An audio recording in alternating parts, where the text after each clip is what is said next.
লিখিত দিলে সেটা দিয়ে আমরা প্রশাসন মামলা মানে আমার তো এখন ঘটনা তো আমার না শুনেছি কিন্তু ভিকটিম থেকে শোনা যেটা ভিকটিম নাম আমরা একটু পরে ভিকটিমের লেখা পাবো এই লেখা দিয়ে প্রশাসনের পক্ষ থেকে মামলা আচ্ছা, আমরা একটা সংবাদ পেয়েছিলাম যে আমার ট্রিপল নাইনে একটা সংবাদ পেয়েছিলাম যে আমরা যে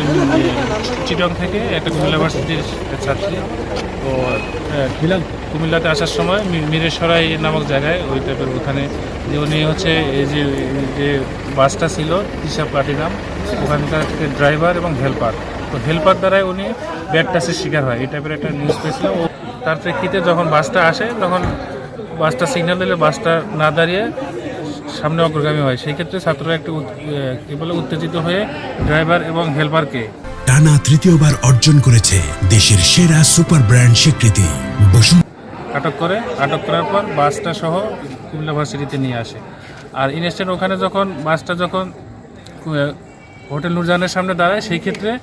কি হয় যে দুই পক্ষের অর্থাৎ ওখানকার বাসের যারা আছে ড্রাইভার হেল্পার ওদের পক্ষের কিছু লোক এবং ছাত্রদের মধ্যে একটা হাতাহাতির একটা বিষয় ঘটনা ঘটে ওই তৎপ্রেক্ষিতে 3 জনকে আমরা আটক করি ওই সময় ছাত্ররা আটক করে পরবর্তীতে আমরা আমাদের হেফাজতে নেই আর বাকি 2 জন ছিল বাস সহ ইউনিভার্সিটিতে আসে এখানে প্রক্টোরিয়াল বডির সাথে কথা বলে একটা সিদ্ধান্ত হয় যে তারা ভিক্টিমের সাথে কথা বলে একটা মামলা করবে যেহেতু শ্লীলতাহানির ঘটনা ঘটেছে তো এর প্রেক্ষিতে আমাদের এই প্রক্টোরিয়াল বডি একটা বাদী হয়ে মামলা করবে মামলা হওয়ার পর তারপর আমরা এখানে যাদের ইজহার নামীয় নাম আসে এখানকার ড্রাইভার তারপর হেল্পার যারা আছে এবং বাকি যে 3 জন আটক আছে যার যেটা সংশ্লিষ্টতা ওই প্রেক্ষিতে আমরা এদেরকে আইনে সোপর্দ করি।